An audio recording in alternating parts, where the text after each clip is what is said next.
కాలేకపోతున్నారు. దాని ద్వారా వాళ్ళకి ఇబ్బంది అవుతున్నది. ఒక 10 ఏళ్ల కింద నేసిన వాళ్ళు ఇప్పుడు వృత్తిలో లేరు. ఏనందుకు వాళ్ళకు చేనేత పింఛన్ రాలేకపోతుంది. ఇది కూడా మీరు సవరించుకొని అందరికీ చేనేత కార్మికులకు చేనేత పింఛన్ వచ్చే విధంగా చెప్పిండు. లక్షల కోట్ల రూపాయలు ప్రభుత్వం అందరికీ ఖర్చు పెడుతుంది. నిన్ననే 20,000 కోట్ల రూపాయలు రైతులకు రుణమాఫీ చేసింది. 1,000 కోట్ల రూపాయలు ఎంతో మంది ఖర్చు పెడుతుంది. ఒక చేనేత కార్మికుల కోసం ఒక మంచి పవర్ఫుల్ కార్పొరేషన్ ఇచ్చి దానికి నిధులు ఇచ్చి చేనేత కార్మికులు ఆదుకునే బాధ్యత ఈ ప్రభుత్వం మీద ఉంది. కార్పొరేషన్ ఏర్పాటు చేయాలి. ఎందుకంటే చేనేత కార్మికులు తక్కువ సంఖ్యలో లేవు. రాష్ట్రంలో ఎంతో మంది చేనేత కార్మికులు చెప్పుకోలేదు బాధలు. నేను ఒక సినిమా చూసిన, ఆ సినిమా పేరు ఉంది తెలుగులో, మల్లేశం. నేను ఎప్పుడో 2-3 ఏళ్ల కింద ఒక సినిమా చూసాను. ఆ సినిమా చూస్తే నా తెలియకుండానే నేను నేర్చిన ఆ మల్లేశ సినిమా చూసినాను. ఏంటి అంటే మనం అంతా బాగున్నారని అనుకుంటాం. శ్రీనివాస్ తెల్లబట్టలు వేసుకొని మంచిగా లీడర్ బాగుందని అనుకుంటాం.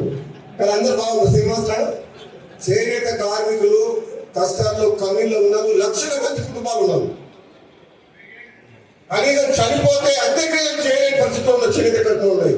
పిల్లలకు పెళ్లిళ్ళు చేయలేడు, పిల్లల్ని చదివించలేరు. ఇల్లు గురుస్తుంటే ఇల్లు రిపేర్ చేయలేని పరిస్థితుల్లో చండూరు పట్టణంలో ఉన్నారు. హృదయం తరుక్కుపోతుంది. బాధ అనిపిస్తున్న వాళ్ళు చూస్తే ఏ విధంగా వీళ్ళు కాపాడాలి, ఏ విధంగా ప్రభుత్వం ఆదుకోవాలి, కష్టంలో ఉన్న చేనేత కార్మికులు ఏ విధంగా ప్రభుత్వం నుంచి అండదండలు అందించాలన్న ఆలోచన నా లోపల బలంగా ఉంది. తప్పకుండా మీ అందరికీ కూడా మాటిస్తున్నా, కార్పొరేషన్ ఏర్పాటు చేసే విషయంలో తెలంగాణ రాష్ట్రంలో ఉన్న చేనేత కార్మికులకు ప్రభుత్వం తరఫు నుంచి రావాల్సిన నిధుల విషయంలో తప్పకుండా ఈ ప్రభుత్వం కట్టుబడి ఉంటుంది. ఎవరో ఇలా చెప్తున్నారు, బదనాలు చేస్తున్నారు. సంవత్సరం అయింది ఏం చేయలేదని ఒకటే గుర్తుపడుతున్నారు. కేటీఆర్, హరీష్ రావు, కవిత 5-6 మంది రోజు పేపర్లో చూస్తుంది లొల్లి లొల్లి లొల్లి లొల్లి. అరే నువ్వు 10 ఏళ్ళు ఏం పీకినావు? మీరు సంవత్సరానికి పెడుతున్నావు. 10 ఏళ్ళు ఏమనుకున్నారు? 10 సంవత్సరాల పాటు మీకు అధికారం ఇస్తే ప్రజలు ఏం చేసిండ్రు? ఒక్క సంవత్సరానికి ఎందుకు ఇంత రాద్ధాంతం చేస్తుంది? మీరు ఒక్క సంవత్సరానికి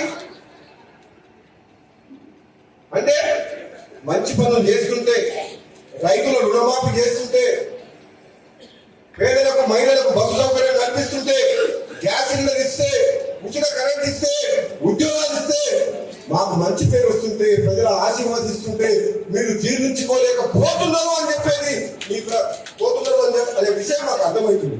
మీ ఫ్రస్ట్రేషన్ అసహనం ఎంత ఘోరంగా ఉందంటే, ఈ కాంగ్రెస్ పార్టీ ప్రభుత్వం వచ్చిన తర్వాత పేదల విషయంలో ఉన్నదంతా ఊడ్చిపెట్టి రాష్ట్రాన్ని అప్రమాదం చేస్తే, ఈ రాష్ట్రాన్ని బాగు చేసే బాధ్యత కాంగ్రెస్ పార్టీ తీసుకొని రేవంత్ రెడ్డి గారి నాయకత్వంలో మేమందరం ఒక టీం లాగా పనిచేస్తున్నాం. ఎందుకోసం? ఆడమైన తెలంగాణని గాడిలో పెట్టాలని చెప్పి, ఈ తెలంగాణ కాపాడాలి, తెలంగాణ ప్రజల్ని కాపాడాలని చెప్పి కష్టపడుతున్నారు. అది తప్ప, మంచి చేయడం తప్ప, పేదల కోసం ఆలోచించడం తప్ప, ఇచ్చిన హామీలు మీరు ఏదంటే చేస్తాం. మీరు వేచి చూడండి. ఒకటి తర్వాత ఒకటి రాబోయే రోజుల్లో కాంగ్రెస్ పార్టీ ఇచ్చిన హామీలన్నీ కూడా నెరవేరుస్తుందని చెప్పి కూడా ఈ సందర్భంగా తెలియజేస్తున్నాం. రాజకీయాలు చేయకండి. మీ స్వార్థం కోసం, అధికారం కోసం మంచి పనులు